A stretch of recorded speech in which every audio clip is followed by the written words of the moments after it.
श्री शिवाय नमस्तुभ्यं। दोस्तों, आज की वीडियो में हम पंडित प्रदीप मिश्रा की आज की कथा के उपाय दिखेंगे। जो नवरात्रि के उपाय हैं उनसे आप बहुत कुछ सीखने को मिलेगा। आपको पार्थिव शिवलिंग के बारे में जानने को मिलेगा। हमारे चैनल को सब्सक्राइब कीजिएगा। शिव की भक्ति जय हो।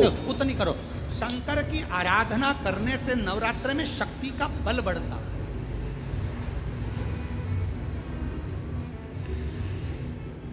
शक्ति का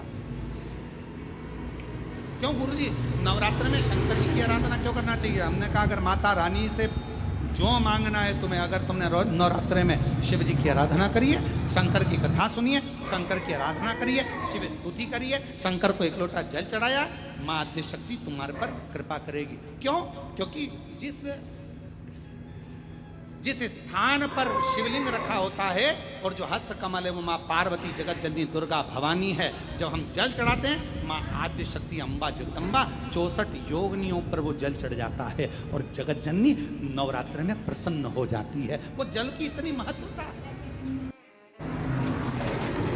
आद्य शक्ति को प्रसन्न करना है, नवरात्र में शिव जी को जल चढ़ा।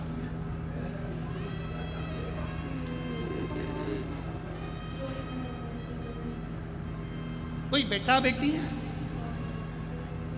कोई एग्जाम दे रहा है, कंपटीशन एग्जाम में बैठ रहा है, सर्विस के लिए जा रहा है, नौकरी के लिए जा रहा है, नौकरी नहीं लग रही है, हम कहेंगे लाल पुष्प की पत्तियों को प्रत्येक किसी भी नवरात्रि के अंदर, नवरात्रि के अंतर्गत 9 दिन का तुम नियम बना लो। जैसे कई माताओं का नियम रहता है, मेरा व्रत है, मैं दूध पर एक गिलास दूध पर व्रत करूंगी, मैं नंगे पैर चलूंगी, मैं ये व्रत करूंगी, मैं व्रत करूंगी। मैं बेटा बेटियों से कहूंगा, नवयुवक बच्चों से कहूंगा, अगर आप कंपटीशन एग्जाम में बैठ रहे हो, अपनी पूरी मेहनत करो, पूरा परिश्रम करो, रात दिन एक करो और लगे रहो।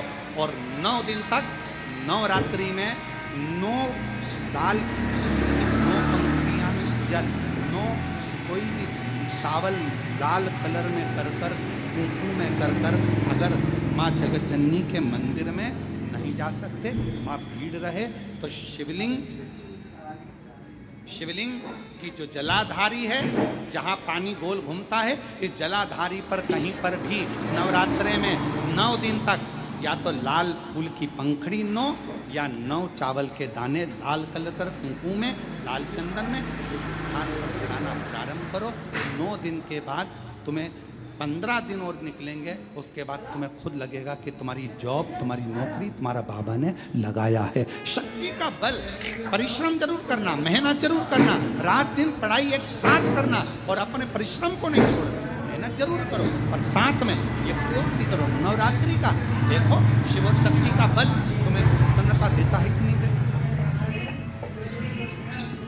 शिव शक्ति का बल हमें प्रसन्नता देता है कि नहीं?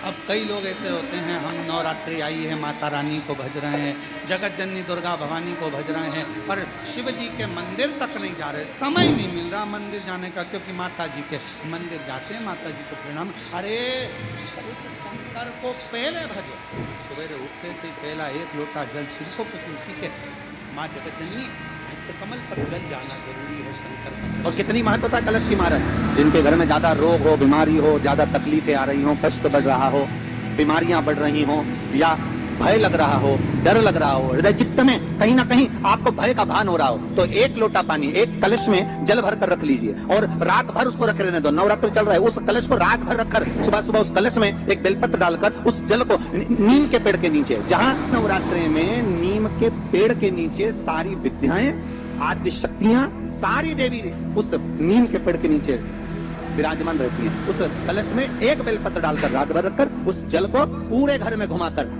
उस नीम के पेड़ के नीचे समर्पित कर दीजिए महाराज। घर में भय लगना बंद हो जाएगा, कोई बड़ी बीमारी आपको घेरेगी नहीं और उस बीमारी से, उस रोग से आप मुक्त रहेंगे, उस बीमारी से। और नवरात्र में भी अगर आपकी कोई कामना है, आपकी अगर इच्छा है, आपका मन है, तो जगत जननी की आराधना करो। पति और पत्नी में अगर क्लेश है तो जगदम्बा के मंदिर में मक्खन चढ़ाओ, प्रेम बढ़े। जो पत्ता होता है, आम का जो पल्लव होता है, उस आम के पत्ते पर हल्दी और सिंदूर, इन दोनों से स्वस्तिक का निर्माण किया जाए। ये देवी भागवत का संवाद है, बहुत ध्यान देना। मान जोत का भी विधान है, जिसके यहाँ दिया अखंड जलाया जाता है, अगर वो दिए की लो, दिए की बाती अगर दक्षिण दिशा की होती है तो उसके घर में के अंतर्गत शिवलिंग है। अगर इस गुप्त नवरात्रि के अंतर्गत